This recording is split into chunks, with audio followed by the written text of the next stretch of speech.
tomorrow evening on the withdrawal agreement. The Prime Minister's confirmed that, so I look forward to supporting her as it goes ahead tomorrow. Which is 100% happening on Tuesday. It is. Right up until late this morning, Theresa May had sent remaining government loyalists into studios to promise the vote would happen tomorrow at 7. Theresa May has pulled the vote. Then, suddenly, ministers deployed to defend the line found it had changed. The vote is definitely off. Alan Duncan, as a member of the government, what do you say?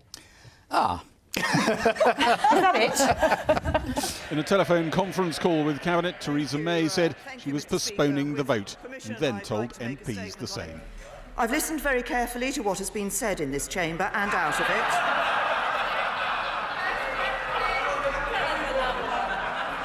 To what has been said in this chamber and out of it by members from all sides. From listening to those views, it is clear that while there is broad support for many of the key aspects of the deal, on one issue, the Northern Ireland backstop, there remains widespread and deep concern. As a result, if we went ahead and held the vote tomorrow, the deal would be rejected by a significant margin. We will therefore defer the vote scheduled for tomorrow and not proceed to divide the House at this time. The Speaker reprimanded the government for pulling the vote so late. He said it should reconsider. Let us see if those who have assured this House and the public over and over and over again that this supremely important vote is going to take place tomorrow without fail wish to rise to the occasion. The government didn't respond. The Labour leader mocked Theresa May's attempt to get assurances from the EU rather than substantial changes to the deal. The Prime Minister is trying to buy herself one last chance to save this deal. If she doesn't take on board the fundamental changes required, then she must make way for those who can. The Prime Minister is promising something better 6 days after she said there was nothing better.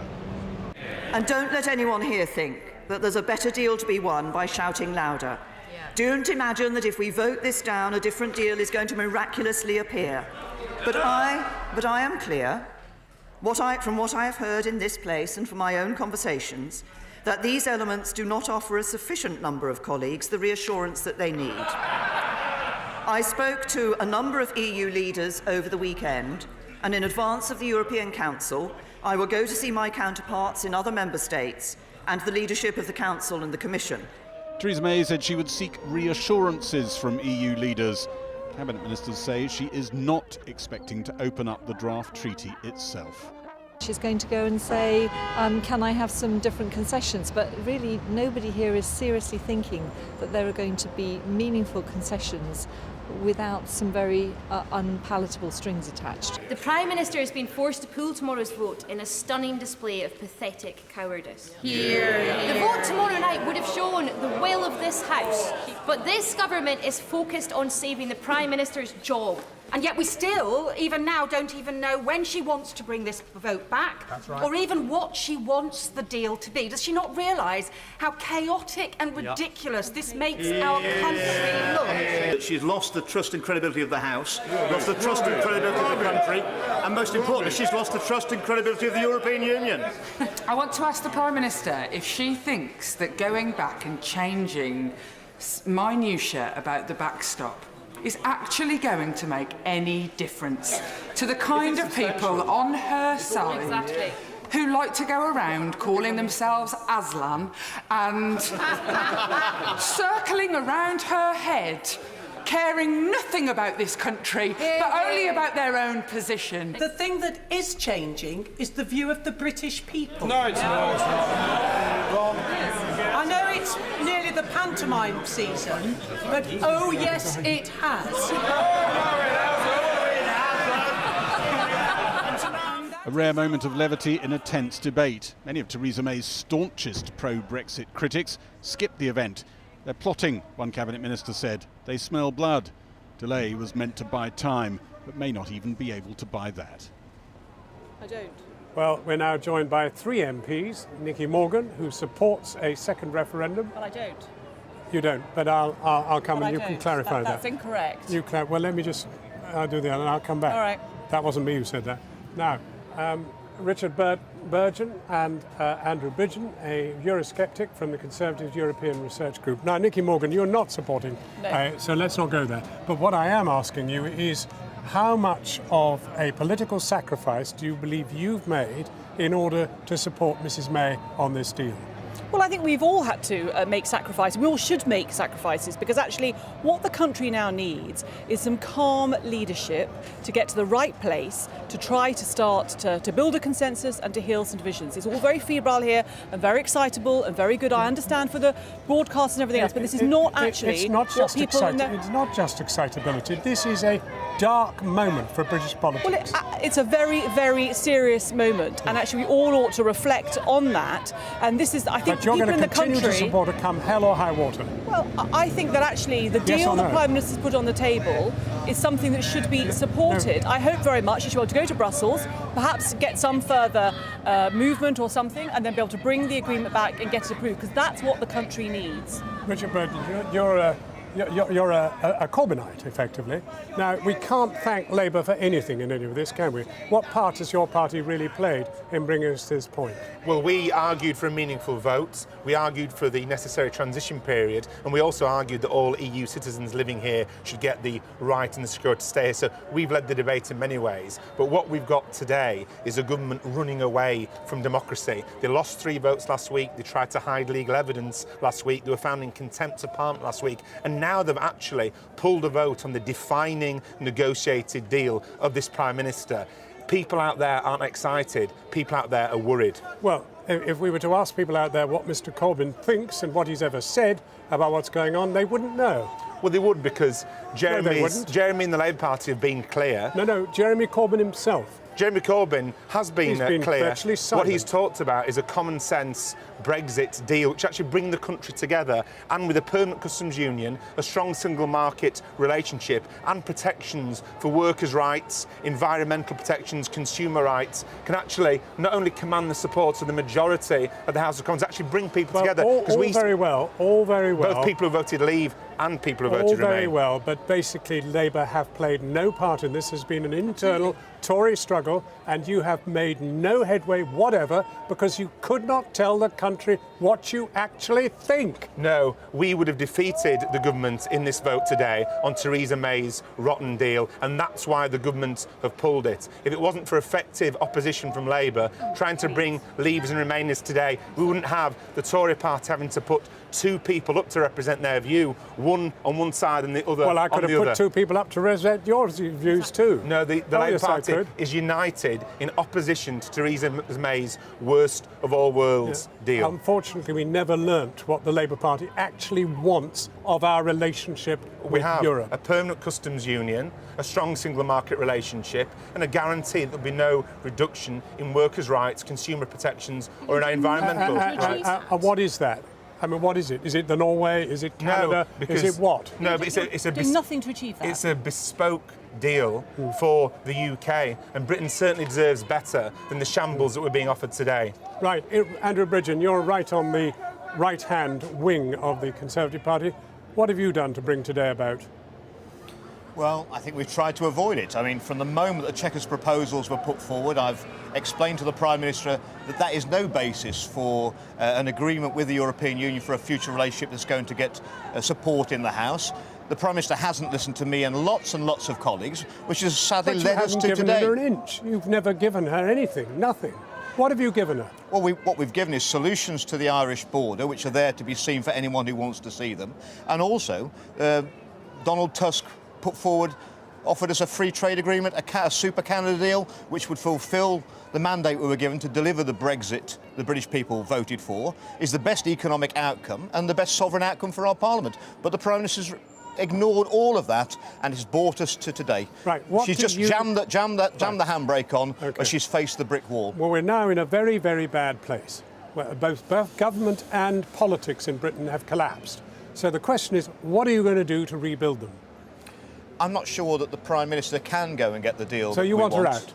I put my letter in July. Lots of colleagues have. I think we're heading for a vote of confidence. Never 48, however. never the necessary 48. And you said you had them and you didn't. Well, if not now, when is the question?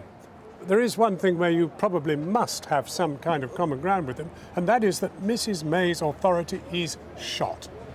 Well, I do think that the Prime Minister is in a very difficult position now, and unfortunately That's a beautiful become... way of saying it, but is it shot? Well, I wouldn't say that, because the honest truth is that a leadership contest at the moment for the Conservative Party to inflict not only this current situation, but also a leadership contest on the country now, I honestly think that your viewers and the rest of the country will be thinking we have taken complete leave of our senses. Now, there is no doubt, I think the Prime Minister will have to set a date for her departure sooner rather than later in order to win people over to back either her deal or something approximated that, or perhaps a plan B, which I have been advocating, which is a Norway-type arrangement, where I think a parliamentary consensus can be built. But I think that actually to change horses at this stage and to inflict even more uncertain situation would be wrong. But that's actually what you want to do, isn't it, Richard Burton? You want a general election. You want to get Jeremy Corbyn elected. Why didn't you try and do it today? Well, our first priority is to stop Theresa May's rotten deal and also to stop a disastrous no-deal Brexit. But of course we want a general election, not only to negotiate a new deal with Europe, but to negotiate a new deal on behalf of people who have been attacked by this ruthless Conservative government and have had their public services attacked too. But you don't even dare call a motion of no confidence in the Prime Minister. Well, we were talking about bringing a motion of no confidence. About, but not doing it. When the Prime Minister loses her vote on her rotten deal. She's kicked the can down the road. It's merely delaying the inevitable. She hasn't yet lost that vote. I believe she will do in due course, because she hasn't got the credibility as a negotiator to negotiate anything better with the European Union. Definitely and that's why she should move aside so we can. Labour is definitely going to call a motion of no confidence. It's just a matter of time. We'll be pursuing the government, and a motion of no confidence, I'm in favour of bringing one when it's most likely we'll win it. And actually bringing it before the government and before Theresa May has lost her vote would seem strange. Nobody was expecting us to bring it this morning, for example, before the vote was scheduled to take place. The vote hasn't taken place, but she's merely kicked the can down the road and bought herself a few more days or a few more weeks as Prime Minister, My which seems to be her understanding priority. is that the Speaker gave you an opportunity to start a process of calling a vote on that vote. Well, we'll be bringing action in Parliament in order... Tomorrow? When we have the best chance of winning it. Well, let's see. That could be next year. Well, let's see what the Prime Minister comes back with. Anybody knows that one of the most important things in negotiations, whether you're a trade union negotiator, a business negotiator or a political negotiator, is to have credibility. Because she doesn't even have the confidence of her own party. She is not a credible negotiator. This government is not credible. Right. They need to move aside for someone who can get that better deal. Richard Burton, are you prepared to call a motion of no confidence? And if so, when? I'm not going to call a vote of no confidence in the government. I'm well, thinking... the ERG, your group, Mr Mogg and the rest. I think we'll have a vote of confidence in the Prime Minister, which is... Don't conflate that with a vote of confidence in the government. I would resist that. Andrew, sorry, I should have I got you too muddled up in terms of Christian names, but surely you can't just separate the Prime Minister from the government. That's normal procedure. Well, which is more important, keeping your party in power or getting the deal you want? Well, getting the deal we want and keeping Jeremy Corbyn out of power is the most important thing for our country. Whatever anyone thinks about the disruption of no deal, the disruption of having Jeremy Corbyn and his far-left policies running our country is far, far greater, and everyone in business knows that. Andrew Burton, Richard Burton and Nicky Morgan, thank you very much indeed. Apologies for the slight interruption down there, but that's democracy. That's it. Now over to Cathy, who's in the House of Commons. Cathy. Well, earlier Labour has been discussing the idea of forming some kind of minority government or trying to force a general election with the SNP. So with me now to discuss that is the Westminster leader of the SNP, Ian Blackford.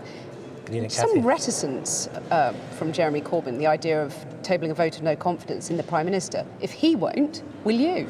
Well, I think we need to reflect on the position that we're in.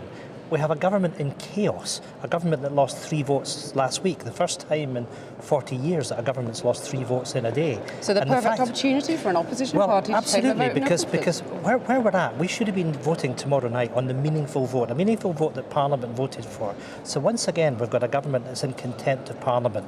We've got the Prime Minister that's running away from this because she knows that her deal, which doesn't have support, is going to be defeated. Any idea that she's going to be able to remove or fix the backstop in discussions with the EU is simply fanciful. So I can take that as a yes, that you would table a vote of no confidence in the Prime Minister. I'm asking Jeremy Corbyn to do that in the first instance. And if he doesn't? Jeremy is the leader of the opposition. We have the option to do so. I think it's far better that Labour take that initiative.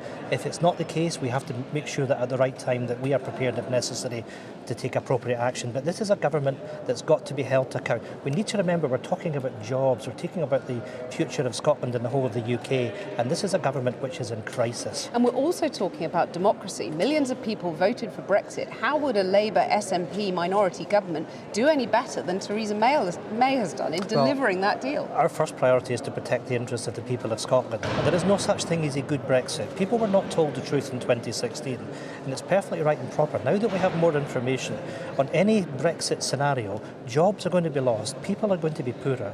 And I've said on a number of occasions that all members of Parliament have got a responsibility to look after the interests of their constituents.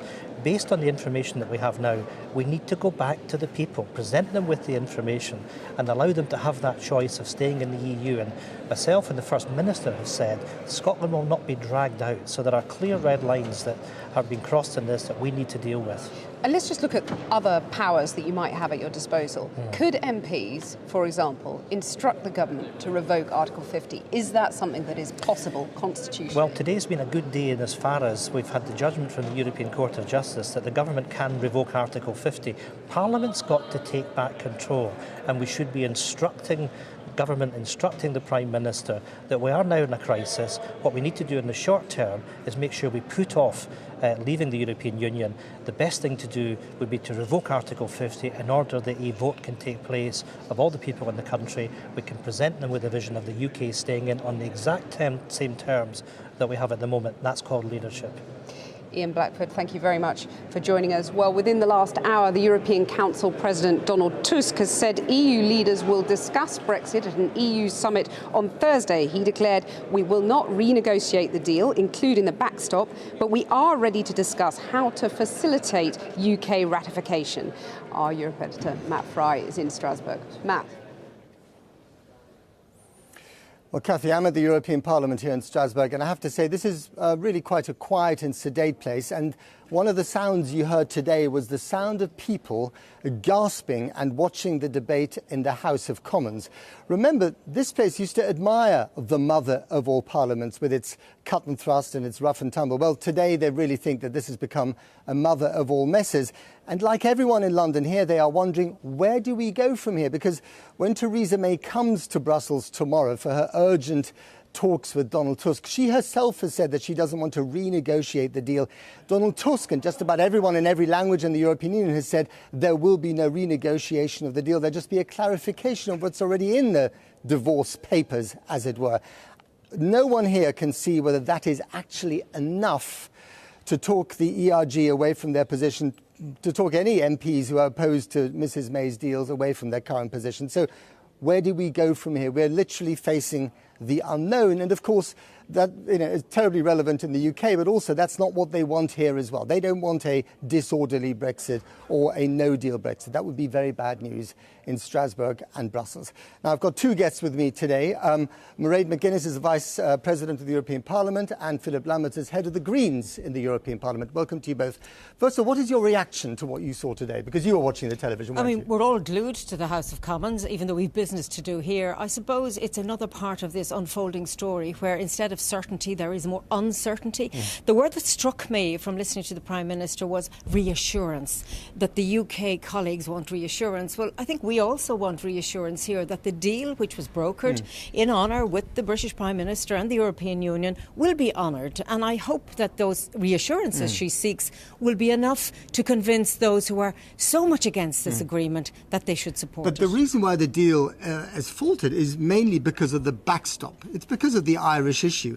Do you think that Ireland should be doing more to help Theresa May? Because if this deal doesn't happen, the no-deal scenario is a real possibility, and then you get a hard border on the island of Ireland. Yeah, but let's pull back here a bit. The European Union is committed to the situation of no hard border on the island of Ireland, and that's extremely important to us, and so is the British Prime Minister. And therefore, the idea that we help, of course we want to support to get this agreed so we have an orderly Brexit, but there can be no backsliding on this, absolutely no backsliding, no renegotiation, and hopefully you'll also make that point very clearly, that in terms of this Parliament here is fully behind the backstop. And also, the United Kingdom didn't want a Northern Ireland specific backstop. The Prime Minister proposed what she got. So it's quite difficult to know what else we can do. Philip Lamberts, let me put this to you. The ECJ, that was the other big news today out of Luxembourg, ruled that the United Kingdom can unilaterally rescind Article 50 and maintain all the opt-outs that they've accrued over the last few decades and stay inside. That is not a realistic political option, is it?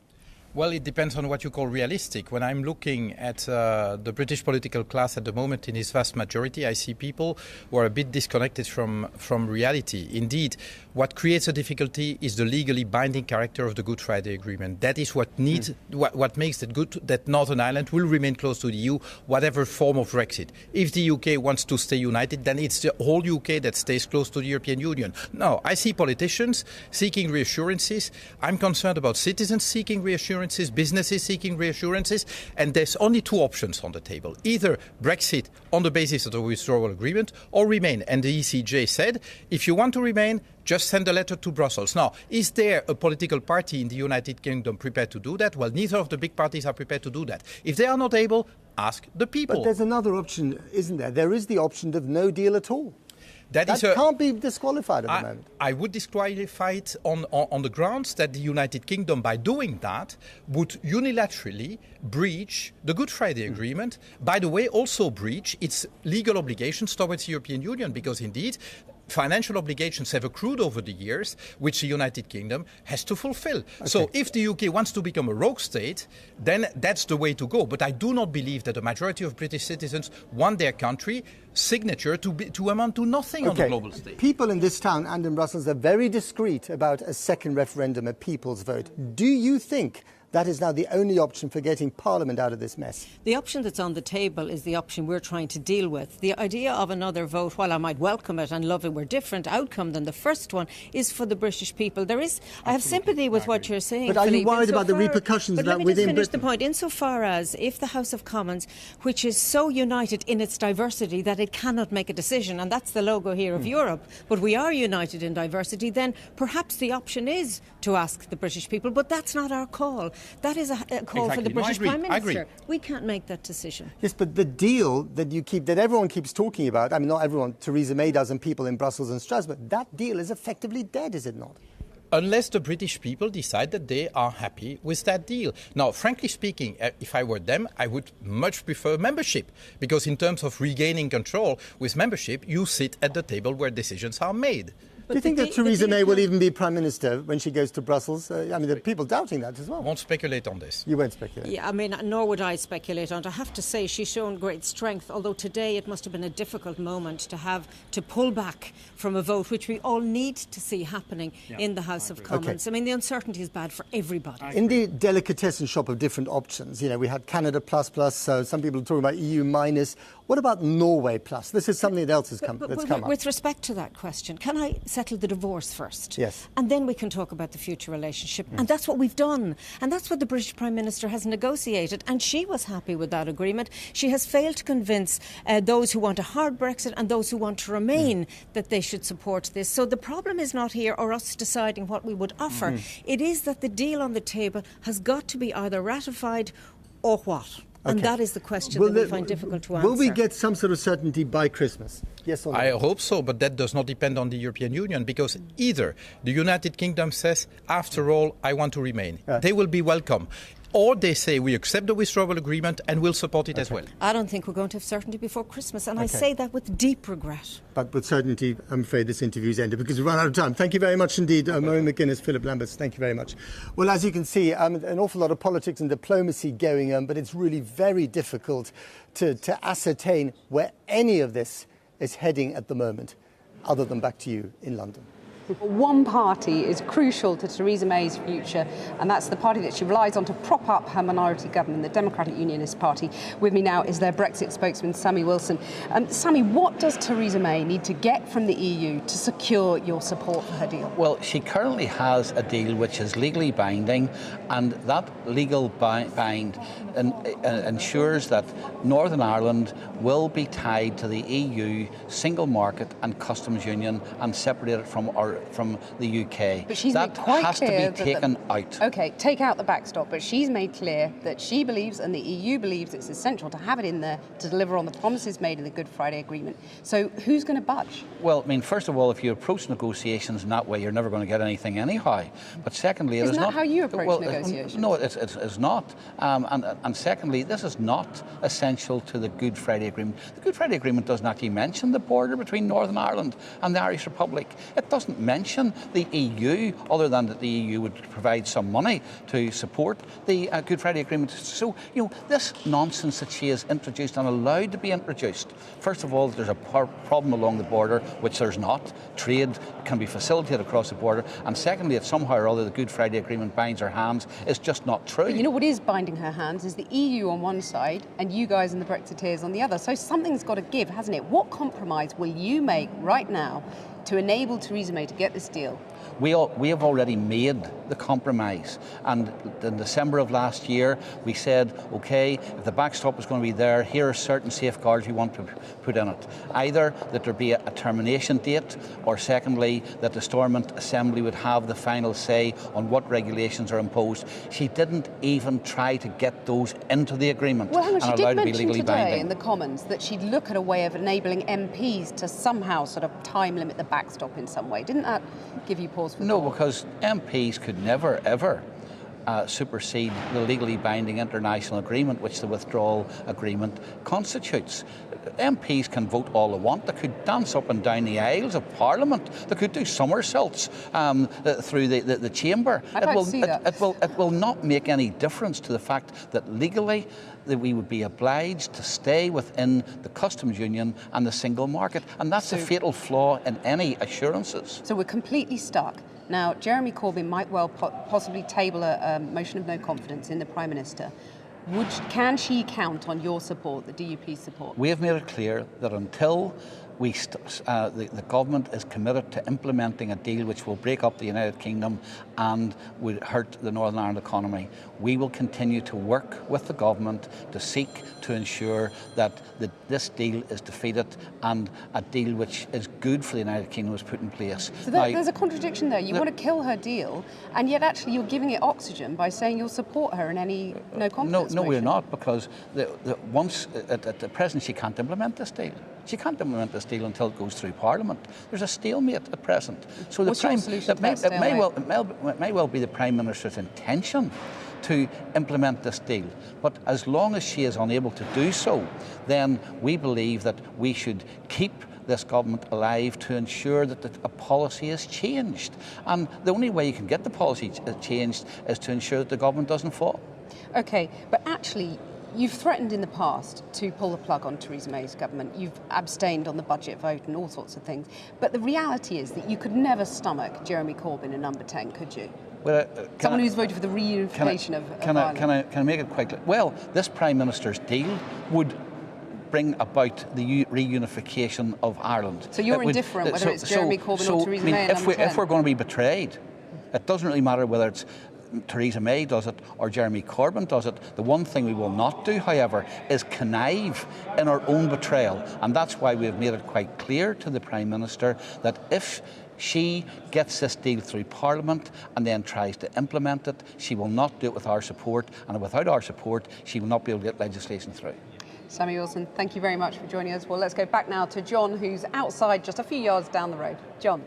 Thanks, Cathy. Well, the head of the CBI described the Brexit vote delay as yet another blow for companies desperate for clarity, as the news sent the pound crashing and left businesses in even more limbo, unsure of how to plan for the future. Our economics correspondent, Helia Bahimi, has this. This is what stockpiling in Brexit looks like. 1.25 million Viagra tablets tucked away in a storeroom in Cheshire.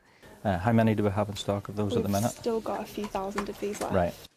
The government may be in disarray, but this pharmacy is determined to be ready, even if the Prime Minister is not. So as you can see, we've built up a very large pile of medication for our 130,000 patients. We sell roughly 200,000 per month. Robbie Tone's online pharmacy sells across the UK, but nearly all his drugs are manufactured in Europe. It might seem a crazy amount, but in the past, in the pharmacy industry, stock can go short very, very quickly. I think it's a complete mess at the minute. Could you invest at the minute with this uncertainty in business? You couldn't.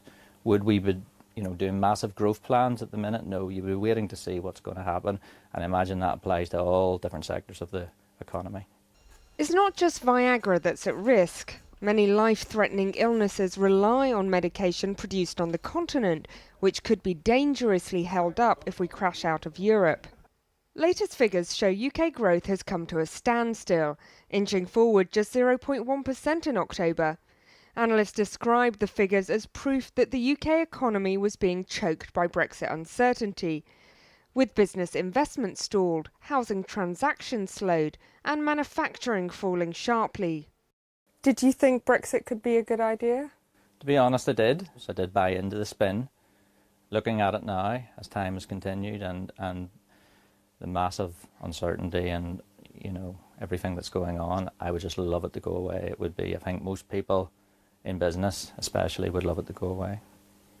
Today, markets balked at the political gridlock and the pound nosedived to levels not seen since April 2017. In the business world, there was exasperation that there is still no clarity.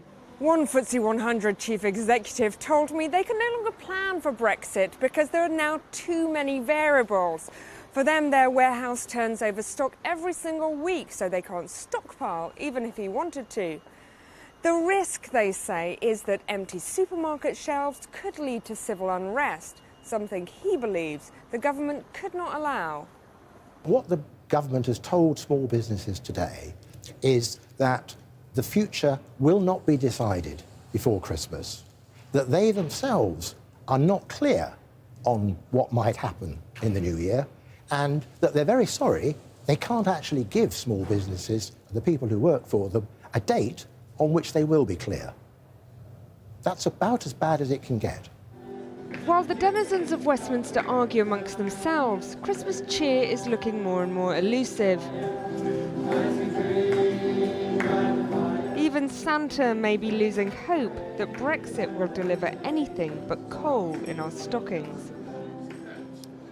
Downing Street have literally just issued Mrs May's first calling card tomorrow. She's going to go to the Netherlands to speak to the Prime Minister there, Mark Rutte. Now, Heathrow Airport says it will offer financial support to its workers to help them secure their place in the UK if Brexit does take place. The airport will cover all costs for EU workers seeking settled status, which is due to become available after 2020, which is when Brexit would take place if it does take place. Heathrow will also offer the London living wage and stop using zero-hour contracts. Well, not yet. Labour have pretty much made it clear they don't want to put down a vote of no confidence until the vote comes back to the House of Commons. Basically, they don't think they can win it right now, and that was reinforced by Sammy Wilson's comments to you earlier from the DUP, saying that they would back the government in the current circumstances. And on the figures, it's very difficult to see how the government would lose a vote of no confidence. Difficult to see Tory backbenchers actually voting against their own government. The other possibility, of course, which was raised by Ian Blackford, is the idea that the SNP might put down a vote of confidence, which would then put Labour on the spot. But I think there's a bit of a puzzlement within Labour about what to do. And of course, even if they were to bring down the government in a vote of no confidence and force a general election, actually Labour's not doing that well in the polls right now, remarkably. I was just looking at some figures for November. The average of the 7 polls for November has the Conservatives 1 point ahead. As for what the government will be doing, Mrs May is off to The Hague tomorrow to see Prime Minister Rutte as part of the start of her European tour to get some changes.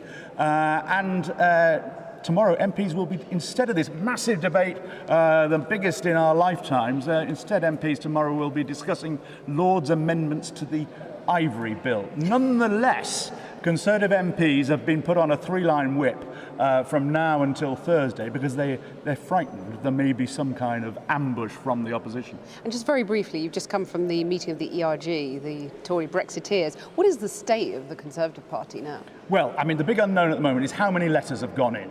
They were very much burnt. To topple Theresa May, or at least have a vote of no confidence. There was all this talk a few weeks ago, it might be near the 48. They don't want to speculate now. They're very cagey about all of that.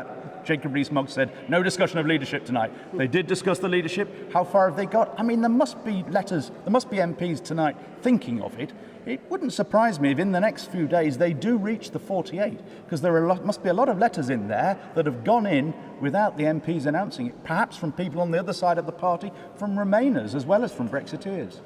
Michael, thank you so much. And John, let's return to you now on the Green.